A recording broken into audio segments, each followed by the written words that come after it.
That's right. I made a YouTube channel.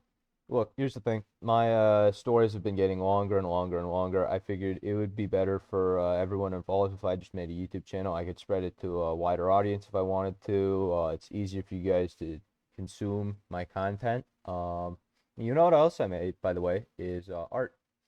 You guys will recognize this guy, Vivek Ramaswamy, presidential candidate, entrepreneur, all that stuff. Big fan. You guys all know that if you've been watching any of my content. Here's the thing. I've had one problem with this dude for really the entirety of his campaign, and that's his policy on climate change. Is he hasn't really been entirely clear on it. He's kind of sounds like he's a climate change denier, especially during this clip from the debate just this past week. I'll show it to you guys right now. Here is right here. Let us be honest as Republicans. I'm the only person on the stage who isn't bought and paid for, so I can say this. The climate change agenda is a hoax. The climate change agenda is a hoax. And we have to declare independence for it. And the reality. Now, here's the thing. That is some pretty concerning language. I'll be honest. Look, here's the thing. I believe in climate change. I do. I don't exactly trust anyone who says that climate change itself is a hoax. But, you know, just because they tend to be very, very conspiratorial minded, and it just leads down a rabbit hole of more and more insane conspiracy theories. I don't really listen to anybody who says climate change is a hoax. I'm going to be completely honest. But here's the thing with Vivek Ramaswamy. He said that in a very ambiguous sort of sense. He didn't say climate change was a hoax. He said the climate change agenda is a hoax. I don't know exactly what that means. So I did my homework. I did a little bit of digging, and lo and behold, I found this clip from actually right after the debate. Here. But when it comes to climate change itself, you know, man-made CO2 is leading to ever-rising temperatures and ultimate doom and disaster. Are you a denier on climate change? Where do you place yourself on that? So I'll just state the facts, because a lot of these labels are reductionist, and most people who are using them have no idea what they're talking about. True. So are global surface temperatures going up? The answer appears to be yes. Is that related in some way to man-made causes? The answer appears to be yes. Is that anywhere close to an existential risk for humanity? Absolutely not. And in contrast to the climate change agenda, our best approach forward is adapting to the changes in the climate, as we always have, through not less but more use of fossil fuels and also other forms of energy, most notably nuclear energy. And he's absolutely right here, especially about nuclear, but also, again, he says climate change is real. He says it's probably man-made. Yeah, it is. It's absolutely real. We've recorded this over the past 50, 70, 100 years. And 97% of climate scientists agree, yes, it is man-made. But again, that doesn't mean 97% of climate change scientists agree that it's an existential threat. There's a very big difference. Now, here's the thing. Again, with nuclear, I mean, that's awesome, but I just think he needs to be a little bit more clear about that when he's on the debate stage talking to millions of Americans who are deciding on whether or not they're going to vote for him. I think he needs to be a little bit more clear, say, yes, climate change is real. Like, you know, exactly like he said here, but just say that on the stage. That's all. He goes on, though. He goes on this clip to make some really good points, again, just about climate change. Here. And so my view is we have to look at the facts. If you look at the number of people who die of climate-related disasters, tornadoes, hurricanes, heat waves, it is down by 98% over the last century. Now, watching mainstream media, you wouldn't believe You would never know this, but this fact, nobody who's credible on scientific communities familiar with the data will deny this, because it's a hard fact. For every 100 people who died in 1920, 2 died today of a climate-related disaster. You want to know why? More plentiful, abundant access to fossil fuels. 8 times as many people die of cold temperatures as warm ones. Let's think about that fact. Oh, and by the way, in the 1970s, the climate change movement was actually about warning of a looming ice age unless we stop. I'm old enough to, I remember it as a kid. Yeah, Well, no. Yep, and he's absolutely right about really every single one of those points. Is deaths from natural disasters are down 98%. That's absolutely insane. 8 times as many people die from the cold as they do from the heat. And I mean, yeah, the science does change every once in a while. I think it's pretty conclusively settled for the climate change just for climate change science, just the fact that it is warming. But here's the thing. It's not an existential threat. It just is not. Again, 98%.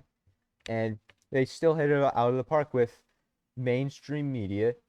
You would think everybody's dying, but they aren't. No. 98% down in 100 years. Over that same period of time, the Earth is warmed 2 or 3 degrees for pretty much the same reason. They're both because we've been using fossil fuels. It's because we've been releasing carbon into the air that CO2 is going up, and it's because we've been creating energy from fossil fuels that disaster deaths are going down. Quality of life increases exponentially when you have just the more energy you have. It's absolutely insane. But mainstream media will give you this specific narrative that climate change is an existential threat and we need to stop it now. Otherwise, the world's going to end in 20, 30 years or whatever. It just isn't true. It really is not at all. And here's the thing. That's not the only thing the mainstream media has been doing that with. They don't care about you. They'll do it with anything. And that's the point. That's the point I'm trying to make here. Media doesn't care about you. Here, let me pull up, here we go. Global mean sea level change relative to 1900. The most extreme possible case, sea levels rise about 6 feet. That's, what weren't they saying it was going to be like 30 by 2100? I don't even know. It sounded like it was going to rise about 30 feet by 2100. No, the most extreme case possible is 6 whole feet. And I think the human species can adapt to the water levels being 6 feet higher. I don't think it's that much of an issue. I'm gonna be honest, guys. Yeah, again, even the money that we spend on natural disasters, again, proving there aren't more natural disasters. It's just the ones that do happen, the media just blows way out of proportion or just reports on so much more than we ever have been. And so we just end up with something like this, which is absolutely insane. Here's another one. The media has been, reporting so much on wildfires. I want to be completely honest. Side note, this is right after the Maui wildfires. That's completely different. There are so many people who died in that, mostly because of governmental mismanagement. And it's so sad. But again, that's something completely different, is the Maui wildfires. My heart goes out to anyone who was in the town of Lahaina or anywhere else that was affected by those. Those were horrible. But this trend as a whole is absolutely insane. Wildfire prevalence in reality is down about a third from 2000. They won't tell you that though. As a matter of fact, since the year 2010, guess what? Reporting on wildfires has more than tripled. It's absolutely insane. They don't care about you. They care about pushing a narrative. Here's another example. Let me pull this up. After George Floyd, when somebody killed somebody else, if the offender was black, they would be much, much, much less likely to have their race mentioned in the article than if the offender was white. It's insane. And even Even when the race is mentioned, it's almost always in the back of the article where nobody ever reads. You guys know, I'm sure that people only ever read the headlines or maybe the first couple paragraphs of the article. That is statistically very true. Um, and even just about racism itself, I noticed this as I was putting this together. This is really interesting, okay? It is the same exact time, like within the same couple of years here, where the number of New York Times articles mentioning racism and the amount that wildfires were reported on just almost tripled, more than actually that's yeah, it multiplied by about five. It was within the same couple of years for both of them. It was like a couple years after 2010 where it just skyrocketed. It's absolutely insane. I mean, something happened right around then. I don't know what. I'll tell you right now, I will be looking into that. But I don't know what happened around 2012, 2013 that made all of this just absolutely spike to racism, climate change, wildfires, all of this stuff where the media just blew all of the things they wanted to talk about completely out of proportion. I mean, it's insane. I don't even know what else to tell you. One more thing, pop quiz. How many people, how many unarmed black men do you think were killed by the police in the year 2021? Uh, Here's the distributions from the respondents. We have the very liberal people. So it was either like about 100 or about 1,000.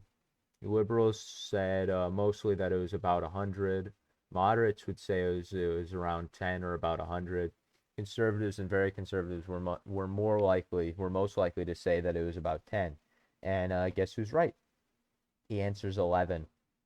Yeah, it's insane. There's a Bill Maher quote that this reminds me of. Reality has a liberal bias. That's completely changed. That was probably 20, 25 years ago that he said that. It's completely different now because the media has such a liberal bias. It almost seems that reality has a conservative bias or a right-wing bias. And I don't know, maybe that's true. I just don't know. But again, here's the bottom line. It's the media. They don't care about you. They just want to push a narrative. Honestly, if you're right wing, they probably actively hate you. And they have no interest in telling the truth. They just want to get their message out, get their narrative out, get their worldview spread to as many people as possible. And honestly, that's where people like Vivek come in. That's where people like me come in. That's where people just have to speak the truth, whether they want to or not. We need people like that. And that's really what his campaign's all about. That's really what this channel, this just everything I've been doing over the past year, that's what it's all about, man. And really that's it. I appreciate you guys being here. Um, these videos might get a little bit longer as time goes on. I might post more regularly. Honestly, who knows? If I get to the point where I'm posting 3 videos a week and they're all 10 minutes apiece, that would be awesome. If I get to like a few thousand subscribers, dude, that would be amazing. But we'll see where this little project of mine goes.